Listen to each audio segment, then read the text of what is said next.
Because I've been taking care of all 16 animals by myself and trying to get animals switched and moved around different environments, it has been a lot of long days, but I'm telling you what, a lot of those days it's really opened my eyes to what really is our mission here. And we need to make sure we stay on track, because I've seen some very happy animals.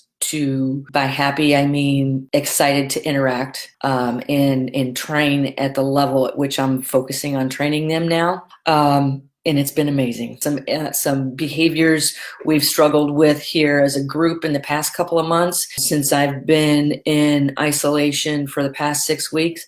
Boom, those behaviors are starting to happen. And it's because, and I've started to feel bad, like I've been getting too busy and going to the zoo and having volunteers doing a lot of the training. And what I've seen is I haven't been there to give them the guidance that they want, that they need, and that they deserve.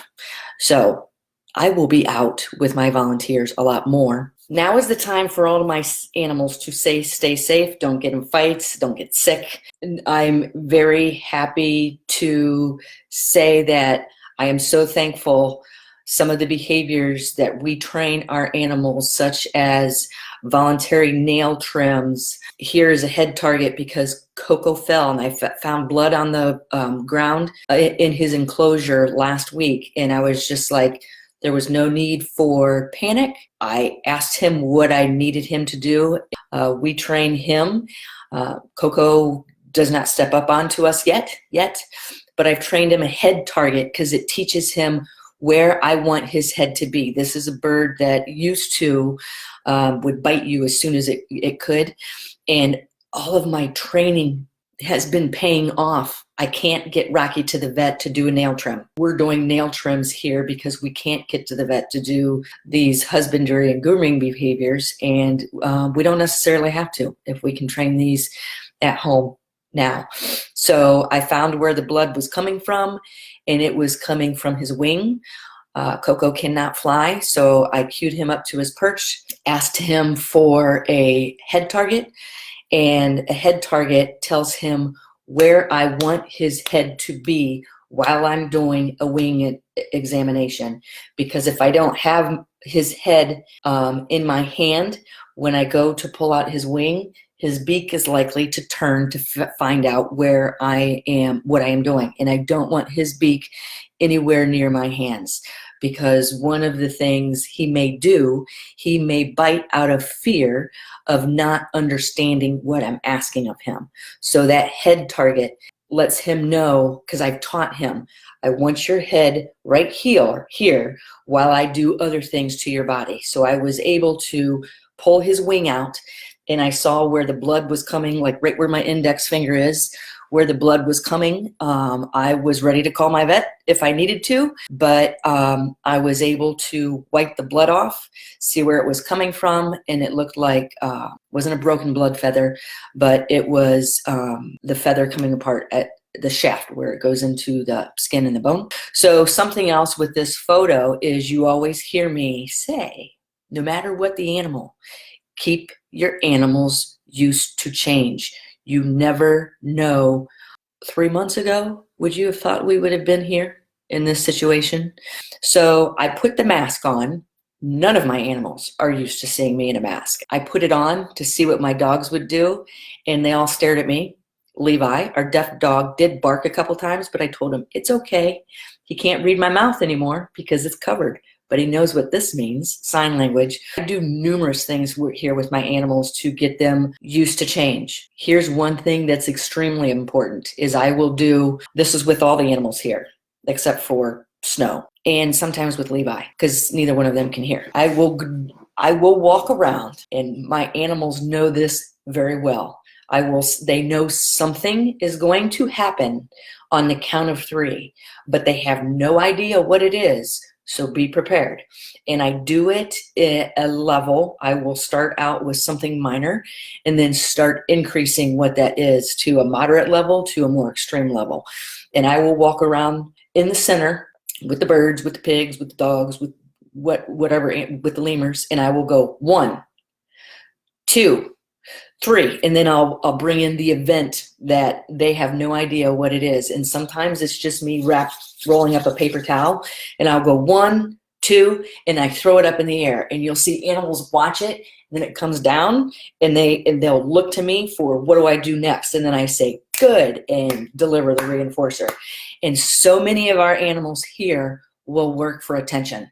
One of the hardest things about training animals is recognizing when they are training you, which is pretty much always. Yeah, and you know something else, Jack, I always say, I don't mind if an animal trains me, because this is it's not just about you, it's about me, and it's about us building that relationship together. So like when I walk in the bird room, Rico knows he can control me, and I'm okay with that. I want that form of communication. I control you, you control me. To certain extents. And he knows if he goes to a station and says hi, I will walk over and give him a kiss. So here is a common, and whether you have pigs, I don't know what you have, but keep this an open mind to any animal. And that could be the pig goes to the station, and whoever's training the pig is taking too big of steps in shaping duration, or forgets and turns around and starts doing the dishes, and the pig's over there like, hey man, I'm on my station, where's my treats? So the reinforcer stops being delivered because the person is no longer paying attention. And then, so the pig comes off the station, and maybe that doesn't get the caretaker's attention, but it does when he charges you. So you're too busy doing the dishes, the charge happens, and then you're, Milo, no, go back to your station. So he goes to a station, you deliver reinforcer. What did you just train? Okay, you have to catch the undesired behavior and shape duration of the alternate behavior before the undesired behavior can happen again. What did you accidentally just train? You just taught that pig to come over and charge you and make that physical contact to get your attention, so you tell it to go back to the station, and then the reinforcer will be delivered. You are well on your way to training a series of very unwanted behaviors. So the alternative is pay attention. This is why I say have intended training sessions where I know I need to do the dishes, but I also need to train my pig. So I'm not going to necessarily focus on doing the dishes. I'm going to do the dishes during a training session. And I'm going to be listening or watching for you staying on your station and reinforcing successive periods of time, longer in duration, because yes, Diane, you've developed a behavior chain, a very undesired one. And that is so common in the pig community. It is so common. It's so common in all animal community. You have to pay attention. In paying attention, you can then use intermittent schedules of reinforcement to create duration. Okay, so if I need to pay attention, I will be doing the dishes with my primary focus not being on the dishes. And then I'm going to shape periods of time of duration of that pig staying on that station. And then say, the phone rings, and I look, and it's mom. I need to take this call. Okay, so I'm going to go, before I pick up that phone, this is why it's so important to keep your animals used to change, and we can do that through training. I can ask Milo, go into the living room. Please go into the living room. Once you do, bridge, deliver positive reinforcement in the form of a foraging toy to occupy attention, shut the gate. Shut the gate, so an accidental encounter and an accidental training of an undesired behavior cannot happen, because that gate is there. And then I can go pick up the phone and talk to my mom. And once I'm off the phone, I can set it down and start a training session again. But it will, with the intention of it coming to a point where Milo is on his station, phone rings. Siri, answer the phone. And I can sit there and talk to mom. And because I've created duration through intermittent schedules of reinforcement, which there are several, I can once in a while be like, good, toss a Cheerio. Okay, then go do the dishes, and I turn around and look, and it's 5 minutes later, good, boom, toss a Cheerio. Go over, start polishing my nails, which I rarely do. And it's been 2 minutes, good, toss a Cheerio. But a station is a target with duration. It's a place for an animal to go for a period of time. Stations assist in training. Stations are not places for animals to go for long periods of time, such as an hour. Okay, I always hear people, I hear a lot in the parrot community, I can't keep my bird on its station. It always flies off of me and wants to be with me. Number one, I would say, well, what are you reinforcing the behavior with? If it wants to fly off and be with you, bam, there is your reinforcer, which is attention, to be with you. So give it to him when he's on his station. Give the bird, the dog, the pig, the horse, the alligator, not the alligator, the giraffe, the attention when it's on its station. Okay? Makes sense? And a lot of times people say, but it comes off of its station and it's on me before I can bridge and reinforce for staying on its station. Well, then get closer, and you need to shape that, and you need to shape duration. You need to shape distance. You need to shape period of time, which is duration.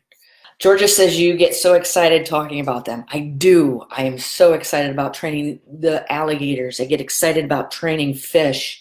And why? Because I get to know them. And we had a fish here die. His name was Ace. He was big koi. And I cried so hard when he died. Because, do you know why? Because I trained him for several years, and he knew me, and I knew that fish, and I taught him to train station, go into a bucket, target, swim through a hoop. You stay in that part of the pond, because he would always swim up to the little ones that I was just starting to train, and he would snag all their food. So what do you want him to do instead? I was like, okay, well, I don't want him here. He's scaring all my fish, and he's positively punishing my training session with these small fish. Then they're going to stop coming up to me because big bulldozer over here keeps coming up and stealing all the food. So what do I want you to do instead? Ace, go to your station. He would sit, he would swim to the back of the pond, and there comes your four main factors of reinforcer effectiveness. Size, which is amount. Sit back of the pond, boom, boom, boom, boom. It's much more valuable. And then when he comes up to the front, nothing. Extinction. When he goes back to the back, differential reinforcement. Boom, boom, boom. Reinforcing one or more behavior, alternate behaviors, while extinguishing, meaning ignoring the ones you want to go away. That is also, differential reinforcement is one of the fastest ways to change behavior. Get a screaming bird.